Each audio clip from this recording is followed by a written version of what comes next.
Assalamualaikum warahmatullahi wabarakatuh dan selamat sore para netizen dimanapun Anda berada.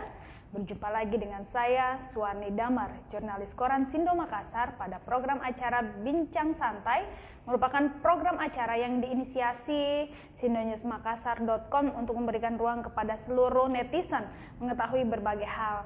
Dan setiap harinya kita akan menghadirkan beberapa tema-tema yang berbeda yang tentunya sangat layak menjadi perbincangan karena sejumlah narasumber yang dihadirkan memiliki pengetahuan luas terkait dengan tema-tema yang disampaikan untuk setiap harinya.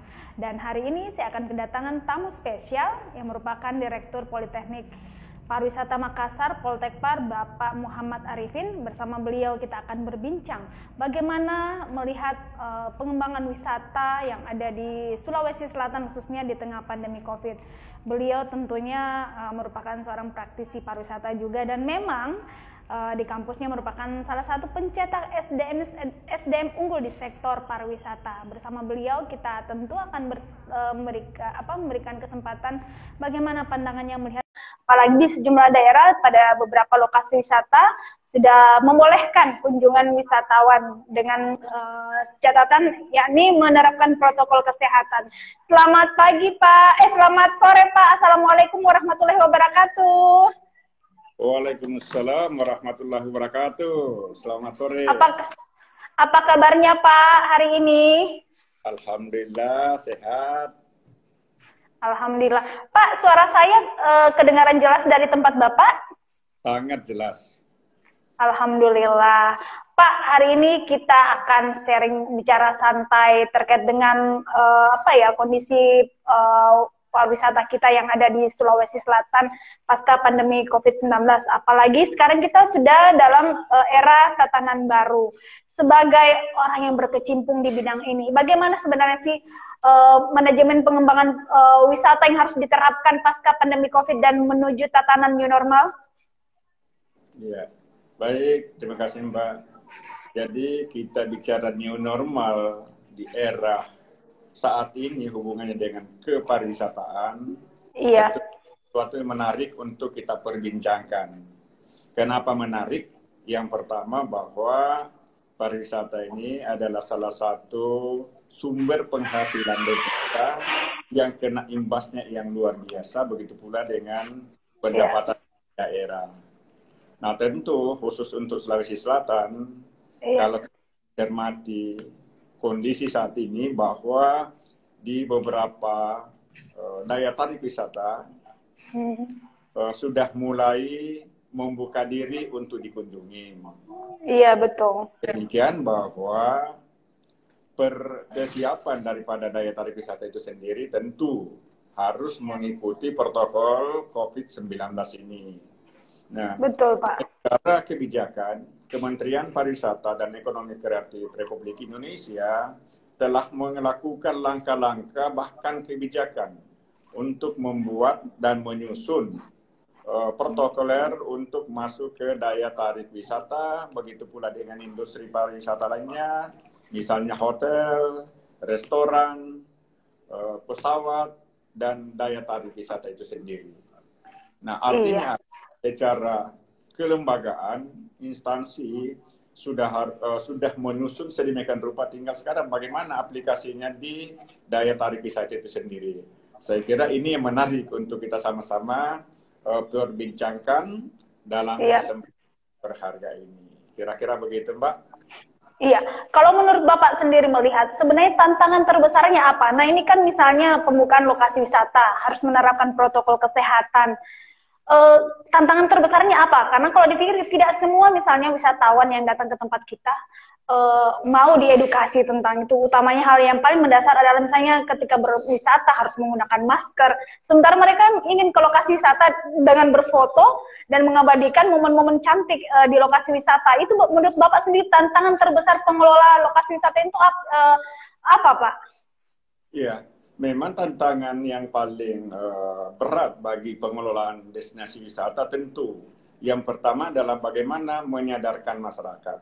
Tetapi konsep dalam pengelolaan kepariwisataan itu adanya keterkaitan antara kita semua dalam artian pentahelix. masyarakat harus terlibat, pemerintah harus terlibat, asosiasi harus terlibat, media harus terlibat. Nah, saya kira satu antisipasi dengan adanya perbincangan ini akan memberikan gambaran kepada masyarakat apa dan bagaimana untuk berwisata atau mengunjungi suatu daya tarik wisata. Nah, oleh peran media saat ini kita sudah berbincangkan sore ini. Sekarang bagaimana dari sisi asosiasi industri itu sendiri? Ini juga mereka sudah membuat juga standar-standar COVID-19 untuk daya tarik wisata itu sendiri. Kemudian dari pemerintah setempat juga masing-masing sudah mengambil langkah. Memang ini tidak semudah membalikan telapak tangan, tetapi kasus ini harus berjalan terus-menerus kepada masyarakat, khususnya yang sudah tidak tahan lagi tinggal di rumahnya sekian kurang lebih 4 bulan ya. Betul Pak, iya Pak, stres mau jalan-jalan.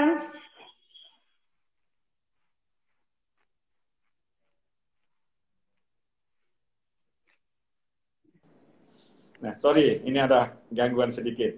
Iya. Nah, lanjut termasuk Pak. kita semua ini adalah sudah haus. Bagaimana meninggalkan rumah, bagaimana meninggalkan kurang lebih 4 bulan. Ini sudah mau lihat yang hijau-hijau. Betul Pak, yang indah-indah. Dan kita harus ikuti bersama-sama, maka bersabar, insya Allah akan sampai pada waktunya. Nah, kemudian dari misalnya lembaga pendidikan khususnya di Politeknik Pariwisata Makassar itu selalu bersama dengan pemerintah daerah melalui Dinas Pariwisata untuk memberikan pemahaman kepada masyarakat. Satu, bagaimana pengelolaan destinasi yang ada saat ini. Kemudian bagaimana orang yang akan mengunjungi destinasi saat ini. Kita memahami bahwa protokol kesehatan ini menjadi utama dan pertama yang harus dilakukan baik sebagai pengunjung. Kita misalnya memberikan contoh di Malino saat ini. Kayaknya setiap hari Sabtu Minggu itu sudah booming. Betul Pak, ramai banget Pak. Nah, ramai banget kan? Nah, apa indikasi? Nah, tentu indikasinya bahwa masyarakat sudah tidak tahan lagi mau melihat yang hijau-hijau, dalam artian melalui daya tarik wisata. Pertanyaannya, bagaimana kesiapan masyarakat yang menerima di sana? Apakah sudah disampaikan daripada protokol kesehatan di daerah? Betul. Kemudian protokol di kendaraan dan lain sebagainya, di restoran, di rumah makan dan sebagainya. Saya kira ini bukan menjadi suatu tantangan, tetapi adalah ketika kita bersama-sama dari Pentahelix ini, semua ini akan menjadi ringan, dan insya Allah kita akan terhindar semua dari COVID-19 ini. Walaupun entah kapan akan berakhir, tetapi pariwisata juga ini tidak bisa tinggal diam, karena ini menjadi kebutuhan utama bagi kita yang masih normal untuk mencari kesenangan-kesenangan dan keindahan, kira-kira begitu. Iya, Pak tadi Bapak sebutkan bahwa di lokasi wisata sudah banyak yang datang, terus bagaimana penerimaan masyarakat. Lalu dari sisi Bapak sendiri melihat pola seperti apa sih yang harus dikembangkan di lokasi wisata tersebut, Pak? Apalagi kan tidak dipungkiri bahwa sektor pariwisata juga menjadi salah satu penyumbang ekonomi kita terbesar misalnya, karena dengan adanya kunjungan wisatawan baik dalam negeri maupun dari mancanegara. Ya, yang pertama tentu adalah dari faktor kebersihan itu sendiri. Kebersihan itu dari mana? Kebersihan lingkungan, kebersihan pengelolaan. Nah, ini yang terus menjadi pemikiran dalam artian dengan era baru ini, dengan pendidikan yang selalu diingatkan oleh pemerintah, cuci tangan, pakai masker. Ini semua menjadi tantangan di daya tarik itu sendiri. Sudah sekali lingkungan itu disterilkan. Nah, jadi sekali lagi harus menjadi pemahaman kita semua bahwa perubahan pola pikir, pola tindak orang berwisata saat ini berbeda dengan sebelum COVID-19 ini. Di mana bedanya? Karena di era COVID ini selalu kita diajarkan untuk hidup bersih. Nah, gitu. Itu juga bersih. Tetapi dengan ada COVID semakin ditekankan, cuci tangan. Kita orang tua diajar seperti taman kanak-kanak dulu. Kembali kondisi saat ini kita harus terima bersama-sama. Nah, tentu yang selanjutnya adalah menyangkut keselamatan di daya tarik itu sendiri. Sekarang dengan kondisi saat ini boleh dikata simsalabim, orang sudah akan berwisata. Sekarang apakah pengelola daya tarik wisata ini sudah mempersiapkan keselamatan, kesehatan di tempat atau di daya tarik itu sendiri? Ini juga perlu untuk tetap kita sosialisasikan kepada pengelola destinasi itu sendiri. Saya kira. Iya. Iya. Pak, berarti kan sebenarnya ini menjaga kebersihan, keamanan sebenarnya sudah lama sebenarnya ada ya pada program sadar wisata yang dilakukan oleh sektor pariwisata. Cuman mungkin ini akan lebih ditingkatkan. Berarti ada items baru misalnya di setiap lokasi wisata itu wajib menyediakan Pak ya. Misalnya hand sanitizer, tempat cuci tangan. Apakah itu sudah, kalau Bapak melihat sendiri, apakah pemerintah setempat sudah pada tataran seperti itu Pak, misalnya mengkampanyekan bahwa di semua lokasi wisata wajib menyiapkan tempat cuci tangan maupun masker atau hand sanitizer. Iya, sebagaimana tadi saya sampaikan bahwa dari Kementerian Pariwisata dan Ekonomi Kreatif sudah membuat standar-standar bagaimana kembali ke daya tarik pariwisata yang new normal. Nah, tentu yang distandarkan tadi adalah sesuai dengan standar yang telah ditetapkan oleh Kementerian Kesehatan itu sendiri. Bagaimana berwisata, tentu di sana sudah dilengkapi dengan standar-standar pengelolaan daya tarik wisata itu sendiri sebagaimana yang telah ditetapkan melalui peraturan baik dari Menpan RB misalnya, turun ke Menteri Pariwisata, turun ke dinas-dinas pariwisata yang terkait. Dan saya kira tadi saya sudah menyampaikan juga bahwa satu dari organisasi ASITA juga telah menetapkan. PHRI juga sudah menetapkan, sehingga semua lengkap sebenarnya. Tinggal tadi akan kembali kepada bagaimana kesadaran masyarakat untuk mempergunakan fasilitas yang telah disediakan oleh pengelola daya tarik wisata itu sendiri. Oleh karena itu, sekali lagi, tadi kita sama-sama mendukung program COVID-19 ini, sehingga semua kita terhindar daripada anggaplah COVID-19 itu sendiri. Iya, Pak, itu kan ada standar yang sudah ditetapkan. Apakah dalam standar itu atau yang saya tahu standar protokol penerapan di lokasi wisata maupun di beberapa kegiatan umum itu disertai sanksi atau bagaimana itu Pak? Misalnya ketika Bapak tadi menyebutkan bahwa ini adalah dibutuhkan effort dari pentahelix untuk sama-sama bersama mengedukasi masyarakat. Nah, di dalam sebuah aturan itu kan pasti ada sanksinya. Adakah misalnya diusulkan sanksi, misalnya jika ada lokasi wisata tidak siap dengan penerapan protokol kesehatan, jangan disuruh buka dulu. Adakah seperti itu, Pak? Iya, jadi bukan disuruh dibuka atau tidak dibuka, tetapi bagaimana siapa menerapkan standar-standar yang ada itu sendiri. Kalau sudah siap dengan standar yang telah ditetapkan, maka silakan. Ya, jadi bukan berarti kita melarang dan diberikan sanksi, bukan tatanannya seperti itu, tapi tatanannya adalah bagaimana menyadarkan kepada kita semua untuk tetap mengikuti pedoman standar-standar yang ada tentunya. Iya. Tapi kalau Bapak melihat sendiri nih, secara kasat mata, misalnya, secara ini Bapak emang sudah ke lokasi wisata atau bagaimana Pak? Apakah Bapak melihat kesadaran masyarakat kita tuh sudah pada tataran sangat sadar atau belum sadar dalam penerapan protokol kesehatan di lokasi wisata? Kalau berbicara memang Bapak pernah, sejak pandemi COVID ini sudah pernah berwisata? Ya, kami sebenarnya belum ke daya tarik wisata, tetapi fasilitas industri pariwisata yang kami ketahui bersama tentu dengan Pentahelix ini, karena hampir setiap saat kami harus berkomunikasi, koordinasi dengan satu dinas pariwisata, kemudian misalnya PHRI, ASITA, ini kita komunikasikan. Nah, untuk yang saya bisa sampaikan bahwa untuk perhotelan saat ini, semuanya menggunakan standar-standar yang sudah ada. Mulai dari bagaimana misalnya parkir, bagaimana sebelum masuk ke area hotel, ke area lobby misalnya, itu sudah tersedia semua standar-standar sebagaimana yang telah ditetapkan oleh Kementerian Pariwisata dan tentu juga bersama dengan asosiasi-asosiasi, baik itu dari PHRI maupun dari ASITA itu sendiri. Iya, Pak, sebagai seorang akademisi juga, ini kan di masa pandemi COVID, tentu semua sektor terkena dampak imbasnya, khususnya dari sektor ekonomi. Menurut Bapak sendiri, harusnya yang dilakukan oleh pengelola wisata kita ini dalam menggairahkan lagi sektor wisata di daerahnya seperti apa? Karena di beberapa daerah kan Pak, sektor pariwisata misalnya destinasi wisata ini kan tidak melulu adalah milik pemerintah, tapi ada juga milik perseorangan. Adakah tips yang Bapak berikan bagaimana pengelola wisata itu bisa menggairahkan kembali lokasi wisata milik mereka agar bisa kembali didatangi masyarakat? Ya, baik. Nah, yang pertama tentu untuk masyarakat. Masyarakat ini kan sudah teredukasi, bukan hanya di era COVID-19 ini, tetapi sebelum terjadi COVID-19 ini, bagi kami sebagai lembaga pendidikan sudah melakukan pendampingan terhadap beberapa pengelolaan destinasi itu sendiri. Sehingga bahwa ada saat ini tinggal dipoles, dipelihara dengan dari sisi tadi dari kesehatan, kebersihan, keselamatan, dan tentu yang tak kalah pentingnya adalah bagaimana memviralkan, bagaimana mempromosikan. Yakin bahwa saat ini orang mau untuk berwisata, tetapi masyarakat tahu di mana daya tarik wisata sudah terbuka saat ini.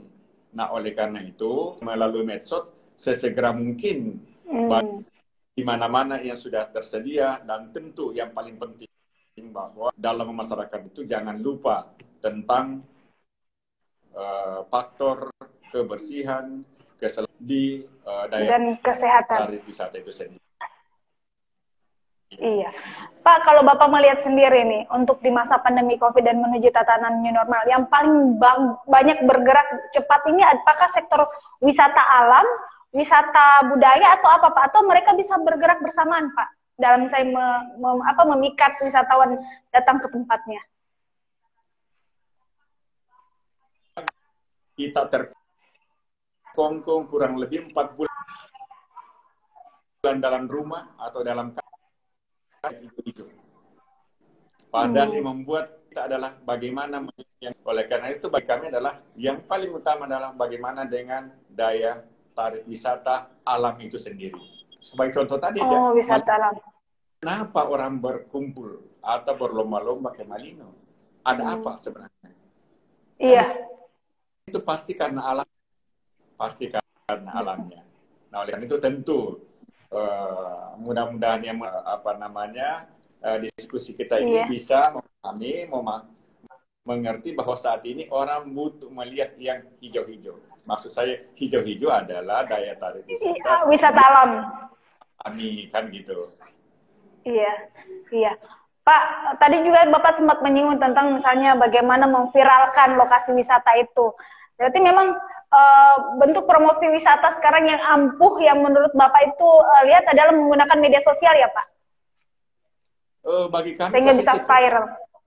Mahasiswa kami ya, yang ada di program studi destinasi itu mereka punya kreativitas. Mereka tidak punya tidak punya kepentingan kecuali untuk pembelajaran. Tetapi pada umumnya masing-masing angkat daerah yang mana pernah mereka kunjungi untuk mereka viralkan. Memang akhirnya daerah diuntungkan dengan memviralkan. Yang kedua karena memang Politeknik Pariwisata harus dikenal orang bahwa ini loh mahasiswa pariwisata Makassar. COVID ini berjalan, tetapi pembelajaran tetap jalan, dan itu dibuktikan dengan video-video yang mereka upload di medsosnya masing-masing. Berarti mahasiswa Poltek Par ini selain misalnya memang mereka berkuliah jalan-jalan sambil belajar, tapi juga ada ininya Pak ya, ada tujuan positifnya adalah membantu pemerintah memperkenalkan lokasi wisata baru yang memang viral begitu ya Pak? Ya persis. Jadi mahasiswa dalam artinya bukan sekedar mencari ilmu, tetapi bagaimana praktekkan ilmu yang mereka dapatkan. Jadi misalnya tur, anggaplah Bosowa, maka semua daya tarik yang ada itu mereka ditugasi untuk membuat sedemikian video kemudian diviralkan. Tetapi karena ini pembelajaran, jangan sampai banyak, kok begitu? Nah inilah pembelajaran. Koreksi boleh, tetapi kami bahwa ini indikasi bahwa ilmu dan keterampilan itu mulai menyatu, bahwa apa yang didapatkan ya mereka bisa aplikasikan ketika melaksanakan anggaplah tur kira-kira gitu. Iya, Pak, sebagai kampus dengan penghasil SDM yang unggul di sektor pariwisata, bolehkah diketahui misalnya strategi yang dilakukan sendiri Poltekpar dalam masa pandemi COVID seperti ini? Kan misalnya ada mahasiswa dibolehkan kuliah kuliah dari rumah, lalu kemudian melakukan kegiatan kerja lain, itu apa yang membedakan Pak pada tahun ini? Di sisi lain memang ada tugas mulia yang diemban oleh Poltekpar adalah bagaimana mendorong pemerintah percepatan sosialisasi misalnya lokasi wisata di sejumlah daerah. Itu pola apa yang diterapkan Pak Poltekpar agar tetap kurikulum perkuliahan ini tetap berjalan dengan seperti biasa, tapi pola penerapannya yang berbeda?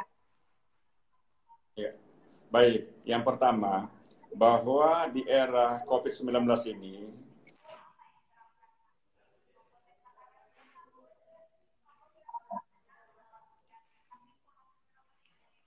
kita harus training selama 6 bulan dari bulan Januari sampai Juni, termasuk yang ada di luar negeri. Di luar negeri lebih 40 mahasiswa, tetapi banyak banget. Ya, harus mereka pulang. Dan dengan demikian tidak bisa menyelesaikan selama 6 bulan. Pertanyaannya, bagaimana melanjutkan yang kekurangan 6 bulan? Iya, Maka betul. diambil kebijakan bersama antara asosiasi dan dinas pariwisata bahwa kekurangan yang dilaksanakan di industri maka kita isi melalui skill drilling itu sendiri. Sehingga kekurangan untuk mencapai 1 semester itu dilengkapi dengan kebersamaan antara Politeknik Pariwisata Makassar dengan asosiasi dan termasuk dinas-dinas pariwisata yang ada di Sulawesi Selatan. Yang selanjutnya bahwa di bulan Juli ini akan turun lagi praktek kerja nyata mahasiswa sebanyak 530 orang. Juga kita mengambil kebijakan bahwa itu harus dilakukan dan hanya diperuntukkan untuk Sulawesi Selatan kecuali ada hal-hal penting yang memungkinkan untuk keluar Sulawesi Selatan. Ini juga dilakukan bersama dengan asosiasi, baik itu ASITA, PHRI, kemudian IHGMA, sehingga tidak ada yang tertunda dari program atau kurikulum yang kita terbangun bersama. Kemudian bagaimana dengan perkuliahan? Perkuliahan ini menjadi komitmen bahwa semua mata kuliah yang sifatnya teori itu akan didaringkan. Jadi akan kuliah jarak jauh lah menggunakan jarak jauh. Dan untuk diketahui bahwa saat ini alhamdulillah Politeknik Pariwisata Makassar memiliki fasilitas yang sangat dimungkinkan untuk menggunakan kuliah sistem daring. Nah, karena kita ini sekolah vokasi, maka tentu untuk mencapai kompetensi kan ada tiga ranah. Mereka pengetahuan itu tidak susah didapatkan melalui daring. Tapi bagaimana keterampilan ini mungkin kita akan terampil kalau tidak berlatih. Nah, oleh karena itu bahwa dengan berlatih ini juga misalnya dalam satu kelas ada 30 orang. 30 orang akan dibagi 2 shift. Sehingga hanya 15 orang satu shift. Sehingga jaga kerumunan itu insya Allah terjaga dan terpelihara di kampus. Nah, kemudian bagaimana dengan perilaku? Perilaku itu tidak bisa kita biarkan begitu saja. Nah, salah satu bahwa walaupun mereka kuliah daring, tetapi mereka harus tetap berperilaku sebagaimana ketika mereka di kampus. Bagaimana itu? Berpakaian Pak ya, pakaian rapi. Tetap kalau dia berteori berarti pakai alma mater. Ya, jadi tetap itu karena faktor pembiasaan. Jadi kuliah dengan hanya misalnya pakaian biasa itu pasti dosen masing-masing berbeda menghadirkan di kelasnya. Karena ini kalau ini kita biarkan maka di kemudian hari perilaku kita akan keluar dari tatanan khususnya di kompetensi di bidang kepariwisataan. Nah, tentu bahwa untuk membentuk tadi perilaku tidaklah sesuatu yang mudah kalau kita tidak ketemu mahasiswanya. Tetapi pola-pola tetap menjadi perhatian terhadap mereka, sehingga tadi tatanan itu harus mereka ikuti selama perkuliahan.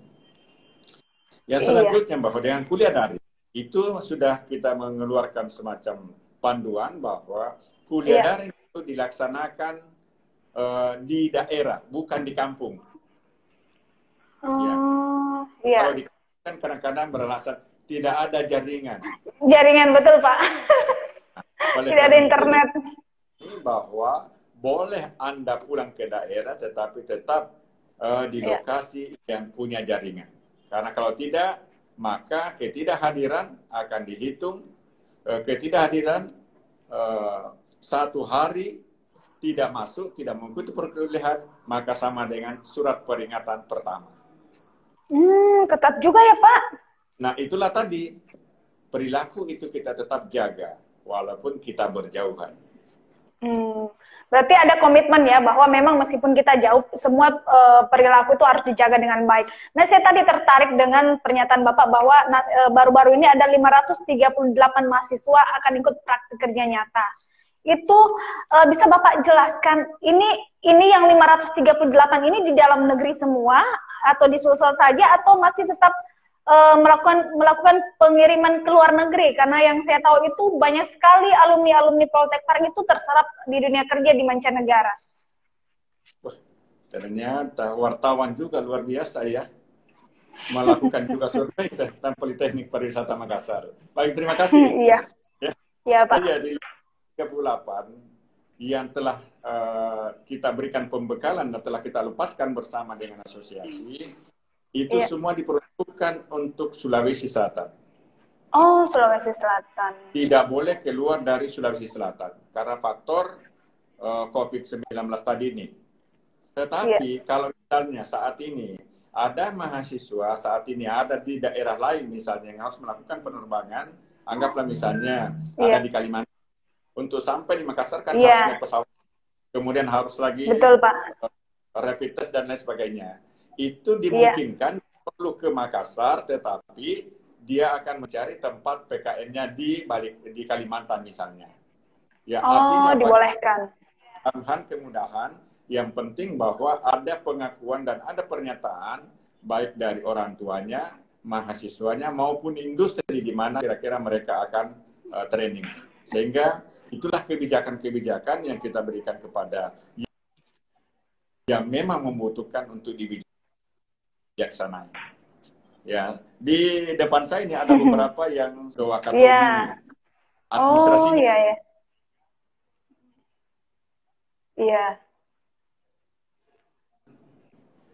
Nah, sehingga untuk memformalkan menyurat ke pemerintah atau industri yang ada di Kendari maupun yang ada di Wakatobi.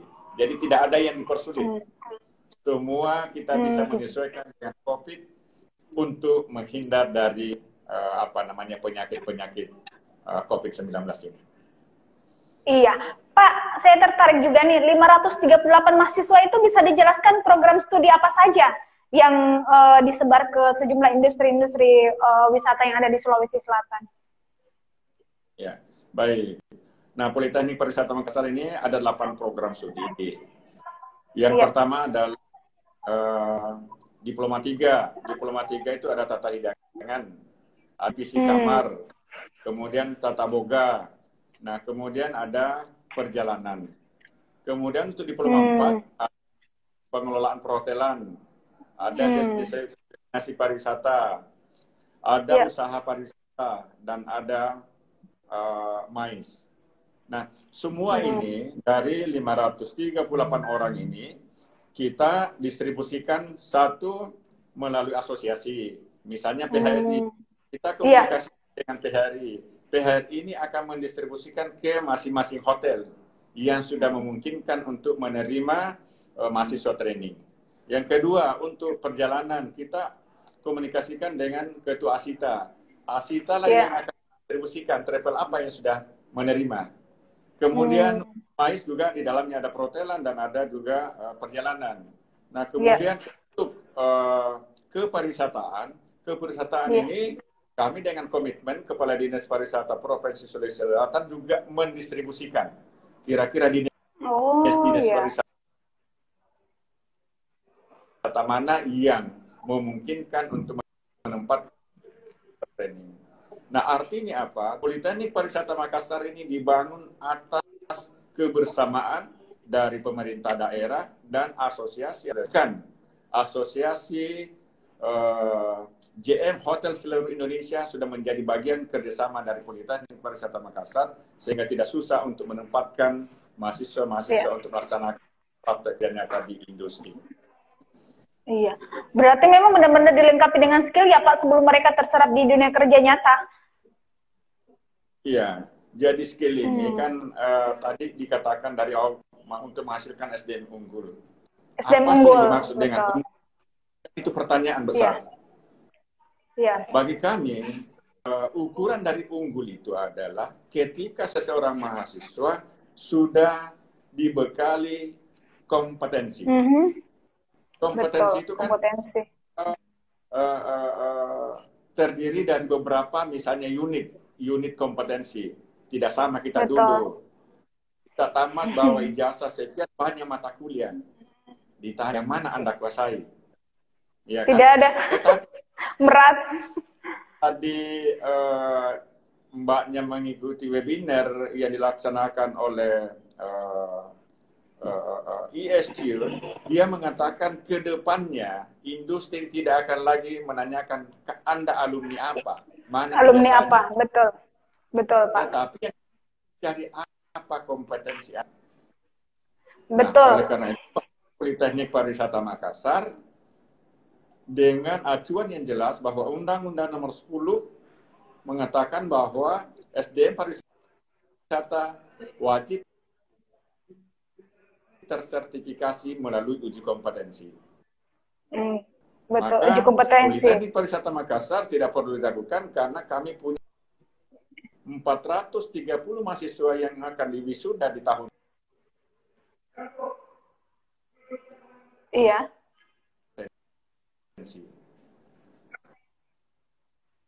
Sehingga mudah-mudahan ke depan teman-teman di industri dari mana ijazahnya, tetapi yang paling penting apa kompetensinya dalam sertifikasi masing-masing.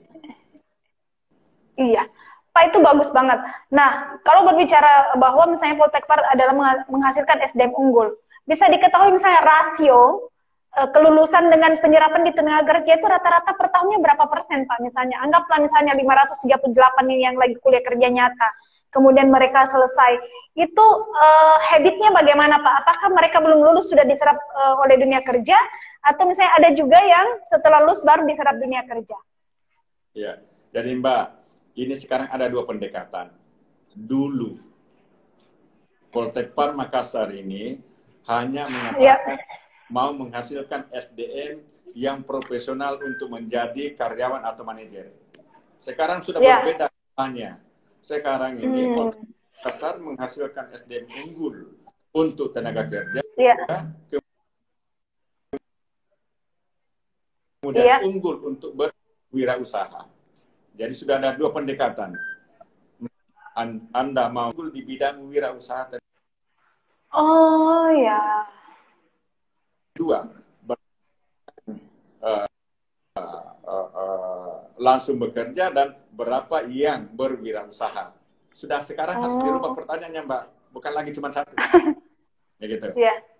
Nah, kalau saya jadikan satu, maka sesuai data yang ada pada kami, yang selama ini, sebelum COVID ini, itu paling lama 3 bulan mereka menganggur dalam artian setelah wisuda untuk mendapatkan pekerjaan. Ya, pekerjaan itu ada untuk bekerja dan ada untuk berwirausaha. Ini paling lama 3 bulan, mereka sudah habis. Gitu. Nah, tentu tolong jangan dihubungkan dengan COVID ini. Ya, dalam COVID ini kan kita menyadari. Tetapi bencana dan alam. Iya, setelah COVID ini pasti yang ada itu akan habis terserap. Dan saat ini mahasiswa-mahasiswa khususnya yang memiliki produk misalnya tata hidang untuk baristanya. Sekarang sudah dibuka. Banyak kafe-kafe buka, Pak. Kemudian tata boga. Di mana-mana buka. Iya, ini kan satu kesatuan. Ada layani dan ada yang memanen, ada yang meracikan. Sehingga dua program studi ini di mana-mana insya Allah tidak pernah akan menganggur, baik sebagai wirausaha maupun sebagai kawan dari industri itu. Begitu pula dengan perjalanan ini sudah mulai banyak permintaan untuk ditempatkan. Ini baru tempat training, belum dengan training, Pak, ya. Karena itu sudah menjadi bagian daripada kegiatan di travel itu untuk menjadi, anggaplah, guide di bidang. Jadi kekhawatiran untuk kuliah di bidang kepesertaan, kalau masyarakat memahami dan mengerti apa program pemerintah kita melalui Jokowi, kan satu, SDM unggul. Betul, Pak. Yang kedua, wisata harus menjadi penghasil devisa tertinggi di Republik Indonesia. Betul. Devisa. Pahlawan devisa. Ya, Pak. Program. Nah, tentu bahwa untuk mendapatkan devisa berarti kan pariwisata harus digalakkan. Kalau pariwisata digalakkan, butuh kreativitas di bidang usaha pariwisata. Yang kedua, butuh SDM mengelola kepesertaan dengan baik. Iya. Pak, bisa disapa-sapa mahasiswanya, Pak, yang hadir di layar kaca ini. Banyak banget saya lihat, Pak, yang hadir. Mahasiswanya yang ikut menyaksikan IG Live kita.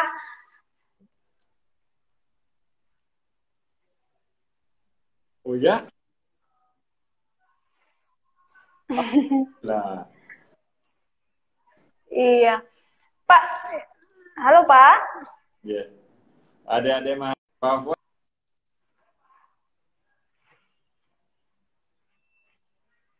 maju tidak hanya dari bukan tetapi juga dari insan-insan pers. Betul. Sehingga saya kira berterima kasih kepada pengelola berbincang seperti ini. Iya. Kepada adik-adik mahasiswa, mari kita sama-sama mengambil bagian sebagai yang tadi saya sampaikan.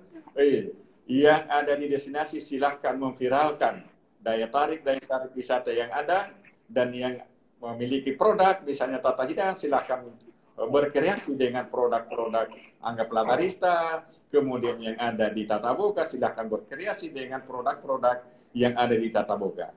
Dan ini luar biasa. Kalau saya bercerita ketika masih normal, itu sebagian mahasiswa yang ada di produk, anggaplah Tata Boga, malamnya mereka memproduk di tempat kosnya. Malam juga itu kan ke teman-temannya, siapa mau breakfast roti besok pagi, atau siapa yang mau makan brownies. Maka dari dan untuk mereka itulah bisnis kecil-kecilan melalui kampus sendiri. Ini belum kalau keluar. Iya. Saya meyakini betul, Pak. Kalau keluar itu apalagi. Kira-kira begitu. Iya. Itu. Iya, nah, Pak. Tentu ada siswa. Saya ingatkan bahwa insya Allah perkuliahan untuk semester ganjil tahun seperti ini tetap jalan. Iya, Pak. Iya. Iya. Pak, mungkin saya mau ya, katanya ini Poltekper sendiri sekarang sedang mengejar akreditasi unggul ya, Pak. Itu gimana prosesnya sekarang? COVID-19 ini. Ya. Saat ini Poltekper sedang mengejar akreditasi unggul. Itu sudah sampai di mana, Pak, ini upaya mencapai akreditasi unggul tersebut? Bagaimana? Tolong agak bagaimana?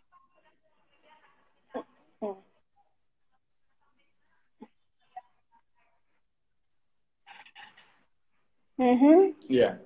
Yang pertama bahwa yang namanya unggul, akreditasi unggul, Alhamdulillah, itu adalah nilai A.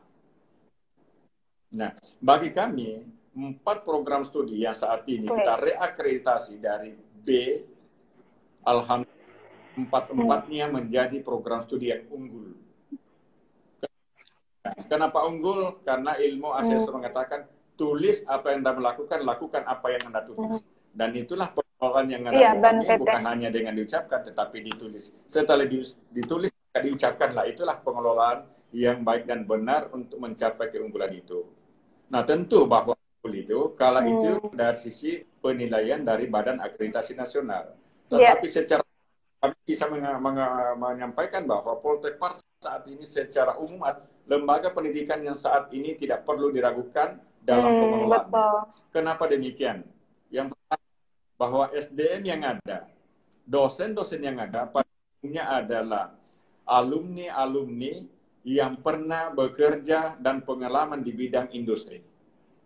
Yang belum kita berikan kesempatan untuk ke luar negeri untuk melihat dan mengamati apa yang terjadi di industri.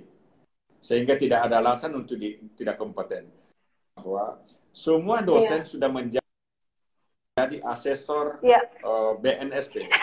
Lengkap berarti. Menjadi asesor tentu kriteria sehingga dosennya semua dianggap mereka punya SIM untuk uji kompetensi.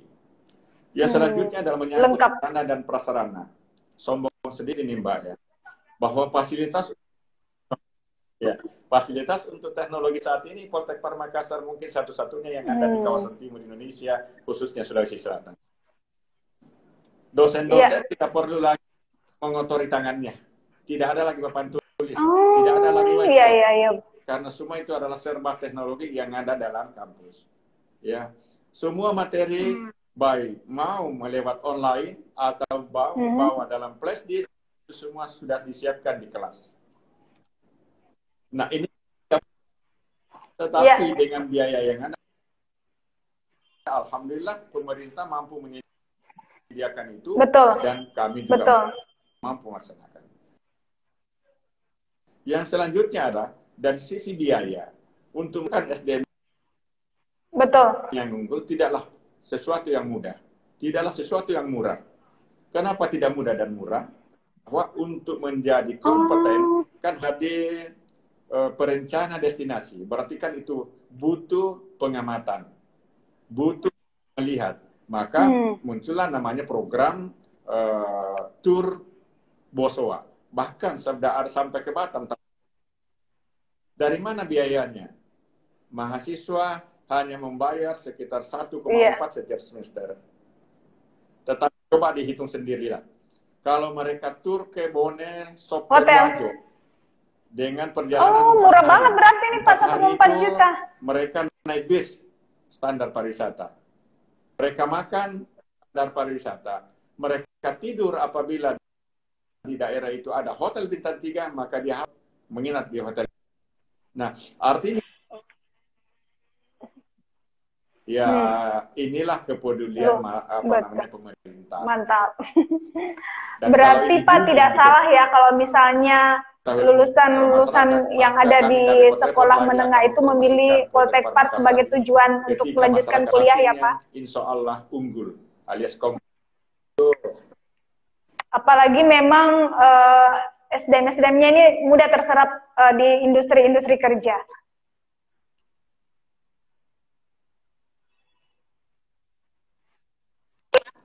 Iya.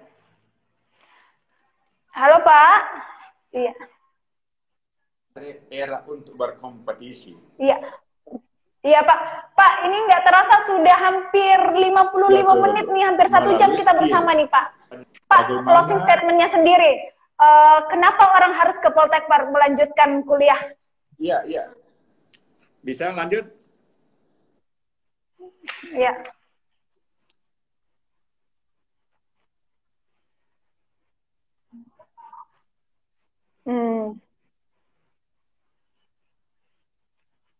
Ya, satu. Tadi saya jelaskan, Pak Jokowi mengatakan bahwa SDM unggul yang harus kita ciptakan saat ini. Nah, SDM unggul itu tidak murah dan tidak mudah. Karena apa? Satu, SDM, dosen-dosennya harus kompeten. Yang kedua, sarana dan prasarannya harus mendukung untuk menjadi kompeten. Yang ketiga, biaya yang disediakan oleh negara mencukupi untuk kompeten. Dengan demikian tidak salah kalau kami mengatakan kami adalah kampus unggul di bidang kepesertaan khususnya di kawasan timur Indonesia. Yang kedua, Pak Jokowi mengatakan bahwa pariwisata harus menjadi penghasil devisa atau PAD di daerahnya masing-masing yang tertinggi. Betul. Nah, dari mana yang akan tertinggi? Bagaimana menghasilkan devisa? Tentu akan kembali kepada pengelolaan pariwisata itu sendiri, termasuk di dalam SDM yang unggul dalam mengelola kepariwisataan itu. Nah, oleh karena itu, ya tentu tidak salah kalau saya mantap Pak kepada masyarakat. Mantap ayo Pak. ke pariwisata selama manusia suka sedang-senang, suka untuk jalan-jalan. Betul Pak, betul. Terima kasih banyak Pak atas waktunya sore hari ini. Semoga Bapak Muhammad Arifin sehat-sehat bersama manajemen Poltekpar Makassar. Politek unggul maka juga harus mantap. Kalau tidak mantap bukan unggul. Iya, sampai jumpa Pak di lain kesempatan. Assalamualaikum warahmatullahi wabarakatuh.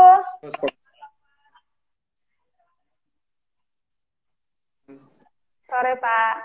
Ya, demikian tadi bincang-bincang kita dengan Direktur Politeknik Pariwisata Makassar, Bapak Muhammad Arifin. Tentunya banyak hal yang disampaikan oleh beliau bahwa ingin menjadi pekerja di sektor pariwisata yang unggul, pilihlah Poltekpar Makassar karena memang di kampus ini sendiri memang memiliki komitmen untuk menghasilkan SDM yang unggul. Tidak sekedar dalam tataran moto saja akan menghasilkan SDM unggul, tapi memang dalam tataran implementasi dari fasilitas maupun menghadirkan skill-skill dari tenaga pengajarnya memang sudah sangat mumpuni di bidang kepariwisataan. Nah, demikian bincang sore kita hari ini.